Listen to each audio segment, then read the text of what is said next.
किए गए स्कूलों में शिक्षकों का नया सेटअप नीति का शिक्षक संघ ने विसंगति बताते हुए जल्द बदलाव नहीं होने पर आंदोलन की चेतावनी दी। छत्तीसगढ़ शिक्षक संघ ने स्कूल शिक्षा विभाग के स्कूलों में शिक्षकों का नया सेटअप तैयार करने को लेकर विरोध जताया। शिक्षक संघ के पदाधिकारियों ने आज कांकेर कलेक्टर को मुख्यमंत्री के नाम ज्ञापन सौंपा। बता दें कि संघ ने आरोप लगाया है कि छत्तीसगढ़ शिक्षा विभाग के द्वारा जारी शिक्षकों के नए सेटअप नीति के तहत पूरी पढ़ाई की व्यवस्था चौपट हो जाएगी।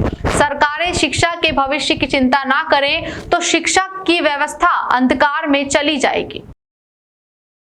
जिला कांकेर के शिक्षा संघ के पदाधिकारीगण के द्वारा जो शिक्षा नीति के में कुछ विसंगति है उसको लेकर के एक ज्ञापन दिया जा रहा है माननीय मुख्यमंत्री महोदय के नाम से, क्योंकि इनकी मांगे जो है वो शासन स्तर की मांगे है। तो हम शासन को इनकी मांगों के संबंध में अवगत करा देंगे।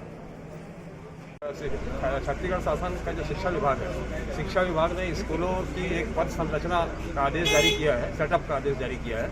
इस सेटअप में बहुत सारी विसंगतियां हैं। इन विसंगतियों की ओर हमने शासन का ध्यानाकर्षण करने के लिए आज ज्ञापन सौंपा है, जिसमें जो अगर आप विसंगतियों की ओर ध्यान देंगे तो मुझको लगता है कि पूरी शिक्षा की व्यवस्था चौपट हो जाएगी। और शिक्षा की चिंता आज हर कोई कर रहा है, लेकिन सरकारें अगर शिक्षा की चिंता ना करें तो शिक्षा का भविष्य अंधकार में चला जाएगा।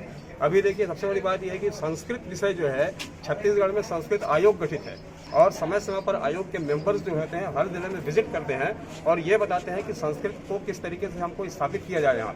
और दूसरी ओर जो भी पद की संरचना का आदेश जारी हुआ है, तो जितने विद्यालय है 220 की अगर दर संख्या है हाई स्कूल में, तब संस्कृत का पद एक स्वीकृत होगा। जहाँ पर 220 की दर संख्या नहीं है वहाँ पे संस्कृत का पद खत्म कर रहे हैं लोग। पूरे प्रदेश में आज हजारों की संख्या में संस्कृत के व्याख्याता हैं, वो व्याख्याता कहाँ जाएंगे? ऐसा इनके बारे में कुछ नहीं कहा जा रहा है। दूसरी एक महत्वपूर्ण बात कि विद्यालय जो मिडिल स्कूल के जो विद्यालय हैं, 30 से अगर कम दर संख्या किसी मिडिल स्कूल की, तो वहाँ पर ये हेडमास्टर का पद खत्म कर रहे हैं। आज मैं आपको बताऊं कि पूरे प्रदेश में हम जहाँ पे हैं, कांकेर में है, जैसे मान लीजिए कांकेर सुदूर अंचल का क्षेत्र है, आदिवासी क्षेत्र है। यहाँ पे अधिकांश जो मिडिल स्कूल है, चाहे वो शहर हो या ग्रामीण क्षेत्र हो, 30 से कम दर संख्या वाले मिडिल स्कूल हैं। हर जगह मिडिल स्कूल हेडमास्टर के पद आप खत्म कर देंगे। प्रदेश में हजारों की संख्या में मिडिल स्कूल हेडमास्टर हैं जिनके पद खत्म हो जाएंगे। वो कहाँ जाएंगे? संस्था प्रधान ही नहीं होगा तो उस संस्था का क्या होगा?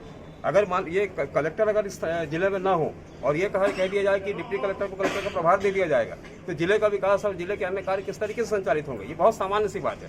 तीसरी विसंगति जो है, आप देखिए कॉमर्स के पद, कॉमर्स के जो विषय हैं उसमें केवल एक व्याख्याता नियुक्त होगा। दर संख्या के आधार पर आप दूसरे व्याख्याता की नियुक्ति की बात कर रहे हैं, तो एक व्याख्याता जो अभी से पदस्थ है, दो व्याख्याता हैं हर स्कूल में, वो कहाँ जाएंगे? कॉमर्स के व्याख्याता कहाँ जाएंगे? कला संकाय देखिए आप, कला संकाय में क्या है कि डाइवर्सिफाइड में 3 सब्जेक्ट होते हैं। एक विद्यालय में 3 कम से कम व्याख्याता कला संकाय के होने चाहिए, लेकिन वर्तमान जो पद संरचना चल रही है इसमें इतिहास या राजनीति विज्ञान का व्याख्याता होगा या भूगोल या अर्थशास्त्र का व्याख्याता होगा। ये केवल आप ये मत देखिए कि किस तरीके से हम प्रदेश का पैसा बचा सकते हैं। एक और नई शिक्षा नीति आ रही है, नई शिक्षा नीति पे इम्प्लीमेंट करने जा रहे हैं आप। पूरे देश में नई शिक्षा नीति को प्रचारित करने की कोशिश की जा रही है, लोगों से उस पर राय मांगी जा रही है। दूसरी ओर आप स्कूलों की जो इंफ्रास्ट्रक्चर है, जो मूलभूत संरचना है, इस संरचना को हिला रहे हैं आप।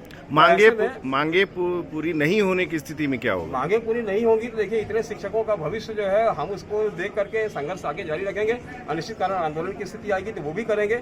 और हम ये कह रहे हैं कि देखिए, अभी तो हम क्रमबद्ध आंदोलन करेंगे, हमेशा हमने क्रमबद्ध आंदोलन किया है। अभी चूंकि 3 दिन